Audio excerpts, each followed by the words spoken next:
తెలంగాణ రాష్ట్రంలో 1950ల నుండి నివసిస్తున్న లంబాడి, బంజారా, సొగాళీలు మాత్రమే ఎస్టీ కిందకు వస్తారని, ఆ తర్వాత నుండి వచ్చిన వారికి ఈబీసీ కేటగిరీలో చేర్చాలని ఆదివాసీ సంక్షేమ పరిషత్ ఆదిలాబాద్ జిల్లా నాయకులు అన్నారు.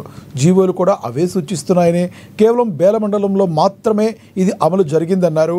1976-77లో వచ్చిన లంబాడి, బంజారా, సొగాళీలు ఎస్టీలుగా చలామణి అవుతూ తమ ఉద్యోగాలను, సంక్షేమ పథకాలను, భూములను, రిజర్వేషన్లను అక్రమంగా చట్టానికి విరుద్ధంగా దోచుకుంటున్నారన్నారు. జీవోని ప్రతి తహసీల్దార్, జిల్లా యంత్రాంగం పకడ్బందీగా అమలు చేయాలని కోరారు.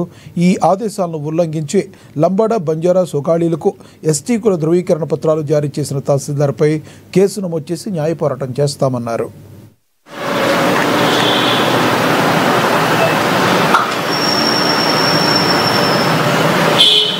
నా పేరు సడమకి రామారావు, ఆదివాసీ సంక్షేమ పరిషత్ జిల్లాధ్యక్షుడిని, ఆదిలాబాద్.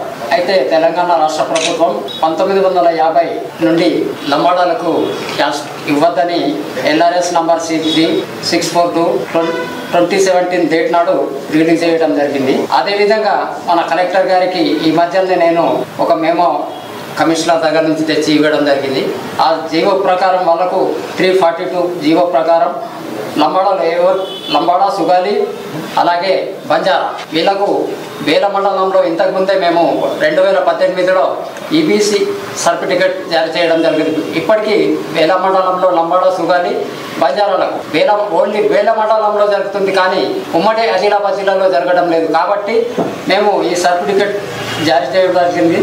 అందుకే ఇప్పటి నుంచి అయినా ఆర్డీఓ గారు కానీ తహసీల్దారు మిగతా మండలాలు వీలుసుగా తక్షణం ఈ జీవోని అమలు పరచాలని కలెక్టర్ గారికి కోరడమైనది, అలాగే తహసీల్దార్ గారికి చెప్పడం జరిగింది.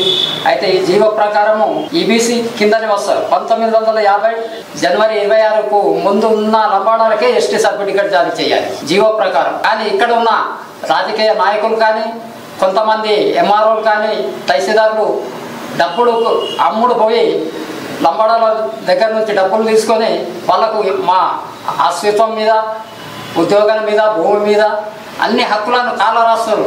కాబట్టి మేము ఆదివాసీ సంక్షేమ పరిషత్ 2017లోనే కమిషనర్ గారికి పిటిషన్ పెట్టడం జరిగింది. అయితే ఆ జీవో మొన్ననే వచ్చింది. ఇప్పటికైనా ప్రతి అధికారి, ఉమ్మడి జిల్లాలో ఉన్న అధికారులు ఈ జీవోని సక్రమంగా నీతి నిజాయితీతో మా ఆదివాసులకు సేవ చేస్తారని, మా జీవోలను అమలు పరుస్తారని కోరుతున్నాం.